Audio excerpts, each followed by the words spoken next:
Saya hanya melaporkan peristiwa pakai pasal 32 dan 35 yang dilaporkan oleh Joko Widodo pasal-pasal. Mampus lo, yo. Pasal itu. Ya, menipu publik. Saya hanya melaporkan peristiwa. Yang itu tahu bilang palsu nggak ada Nama bukti. orang NS, TT, dan lainnya. Tidak ada pasal-pasal. Wow, Rismon, kamu sudah merasa ya kalau sudah jadi tersangka. Kok kata-katamu sekarang lebih halus daripada yang kemarin-kemarin. Kemarin kata-katamu sekeras itu, ya, sepercaya itu 99,99% palsu. Padahal kamu sendiri seorang akademisi, seorang dosen. Tentunya pada saat kamu menjadi seorang dosen, kamu pasti mengarahkan mahasiswamu untuk melakukan penelitian, membuat tesis atau skripsi, untuk melakukan penelitian pada sumber aslinya, ya kan? Iya, harus yang asli ya. Tapi Kan? kenapa dalam hal ini kamu kok tidak melakukan penelitian sesuai apa yang kau sampaikan kepada mahasiswamu? Kita sebagai mahasiswa, pasti dosen itu memberikan arahan untuk penelitian ilmiah, untuk meneliti pada sumber aslinya, gitu kan? Betul. Dan kita tidak boleh plagiat dari skripsi orang lain, gitu kan? Dan kita tidak boleh meneliti yang tidak bisa dipertanggungjawabkan keasliannya. Saya rasa seperti itu. Kalau kamu menjadi dosen, pasti kamu mengarahkan untuk meneliti pada sesuatu yang asli. Kalau saya salah dikoreksi, ya. Dan kita semua Enggak tahu salah, harus asli. kalau yang diteliti ijazah harus ada ijazah analog dan pembandingnya, dan itu harus ada yang asli, bukan ijazah yang diambil dari medsos atau ijazah fotokopian. Secara logika fotokopian pula, itu ya kan? tidak sah untuk dikatakan penelitian secara ilmiah. Selagi penelitian ilmiah tidak pada sumber aslinya, maka kita tidak boleh menyimpulkan kalau penelitian itu adalah ijazah itu adalah palsu atau asli. Dan itu pun harus ada uji akademisi tentang penelitian. Dan penelitian itu, kalau kita melakukan penelitian, ya semua kita melakukan penelitian di suatu lokasi saja, kita harus minta rekomendasi dari universitas yang menaungi kita untuk melakukan penelitian. Kita tidak boleh melakukan penelitian tanpa naungan suatu lembaga. Dan kita sebagai peneliti harus memiliki sertifikat peneliti kalau itu secara resmi, ya, untuk meneliti suatu hal untuk masalah yang besar. Masa kamu nggak tahu sih, Respon? Kalau kita melakukan penelitian ilmiah itu harus pada sumber aslinya. Harusnya kamu lebih pinter lah, ya.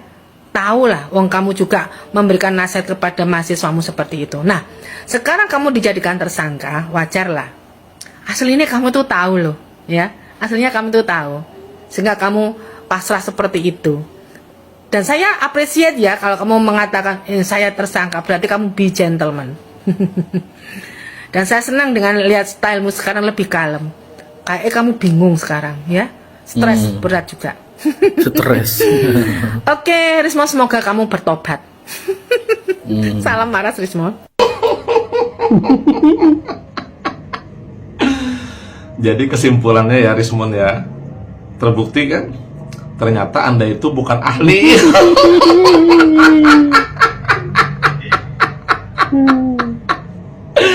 Jadi Anda itu, Rismon ya, kamu itu yang Rismon yang bego ya, ternyata kamu itu bukan ahli. Nah, kamu mengerjakan itu apa yang kamu kerjakan tadi aja Anda bisa di depan publik, Anda bisa buka. Sementara Joshua Sinambela dan para ahli lainnya, terus ahli-ahli komputer lainnya, bisa kamu buka yang seperti kamu kerjakan tadi. Postingan Dian Sandi itu bisa mereka buka dengan seperti yang kamu kerjakan tadi, di Zoom. Postingan Dian Sandi ini di Zoom mereka, nah, dengan menggunakan apa tadi software ya, di Zoom, Photoshop, kelihatan itu stempel lintasan stempel garis merahnya itu. Iya. Nah, sementara kamu tadi nggak bisa.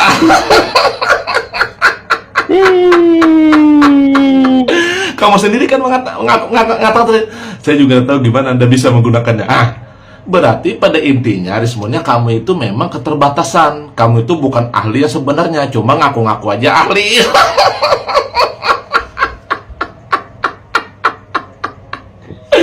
Orang yang bermain komputer aja bisa kok membuka itu. Nah, seperti yang dilakukan Joshua Sinambela, yang dilakukan oleh ibaratkan itu apa ya? Ahli ibarat dari Baris Krim Mabes Polri dan ahli-ahli lain. Foto yang diposting dia sandi itu bisa kok dibuka, diklik, digunakan apa itu, baru kelihatan di zoom, kelihatan itu lintasan garis merah stempelnya di baju. Nah, sementara kamu tadi mau menzoom, nggak bisa. Kamu saya juga nggak ngerti menggunakannya.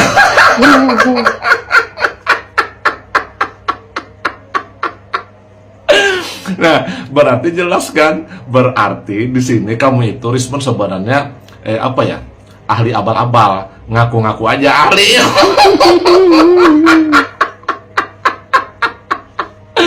Sementara kamu yang kamu banggakan ini, setiap foto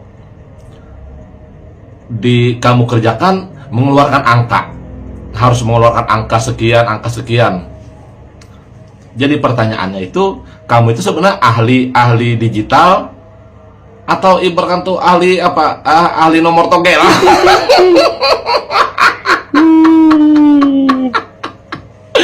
Setiap yang kamu teliti, dia harus mengeluarkan angka sekian, mendekati sekian. Itu kami itu ahli togel, Rismon yang bego.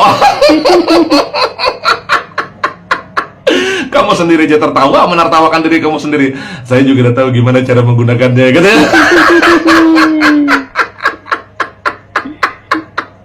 Iya, sebenarnya nggak tahu. Rismon bego.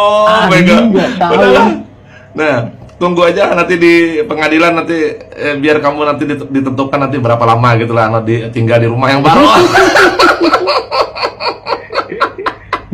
Ini perkara ijazah palsu Pak Jokowi sekarang masuk ke babak baru. Apa itu, Bang? Ya, ke babak baru ya. Jadi di mana sekarang keadaan dibalik oleh Pak Jokowi. Gitu. Kita lihat ciri-cirinya tuh. Ciri-cirinya yang pertama pasti ya, Inews, Aiman udah mulai ya tahu nih siapa yang harus dia baik-baikin gitu ya. Ya, dia takut juga kalau dia berkumpul sama orang yang salah gitu ya. Bisa kena nanti. Itu yang pertama tuh. Yang kedua, pengacara dari klaster 1 ya sudah ngomong bicara mengenai bahwa ijazah palsu yang ditunjukkan kemarin ya di Polda itu asli pengacara gitu ya, dan mulai membuat Sujana framing supaya klaster 1 ini aman gitu ya, dan juga dibuat framing bahwa mereka tertipu oleh peneliti-peneliti abal-abal, yaitu orang-orang yang tersangka di klaster 2. Itu udah ciri-ciri itu berbalik.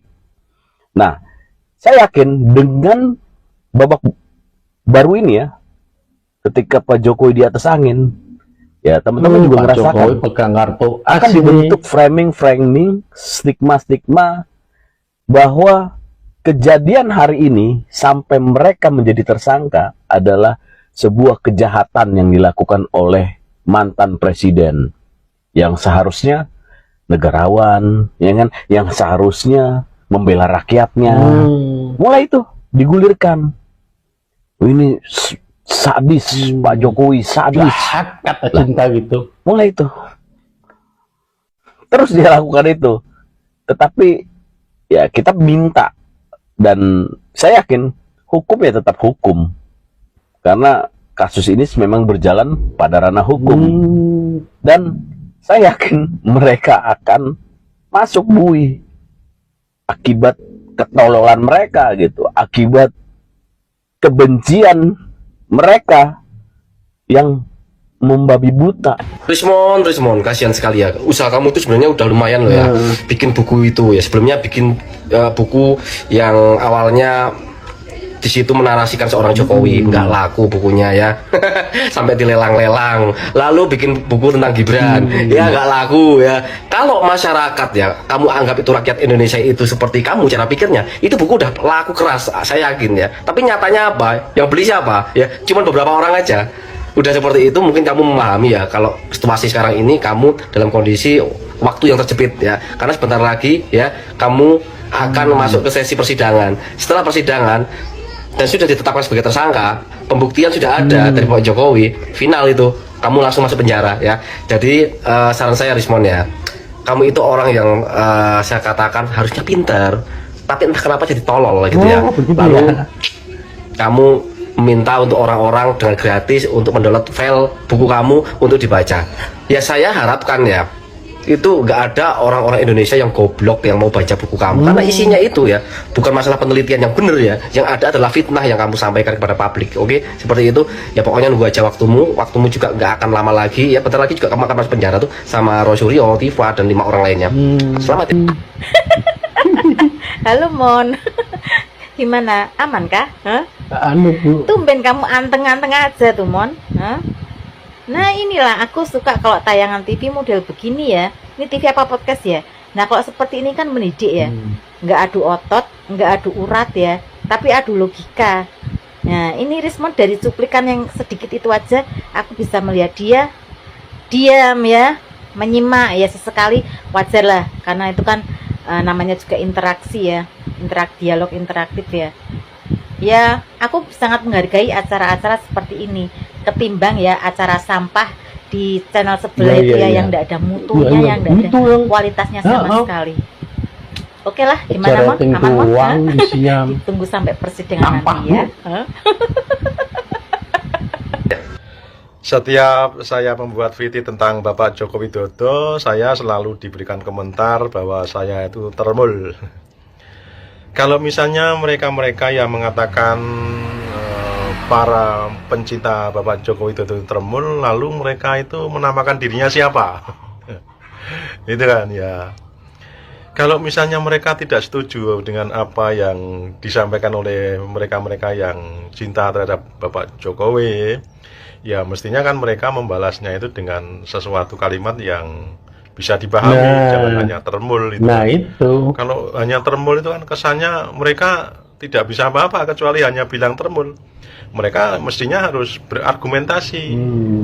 Kenapa mereka tidak setuju dengan apa yang dilakukan oleh Bapak Jokowi itu begitu.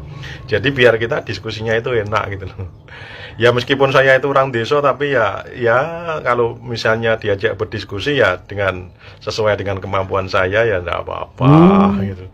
Asal jangan dikatakan termul ya. Saya juga tidak paham apa yang dinamakan termul itu apa maksudnya ya. Saya kurang tahu dan saya nggak mau tahu apa itu, nggak penting ya. Begitu ya, matur nuwun, terima kasih, salam rahayu.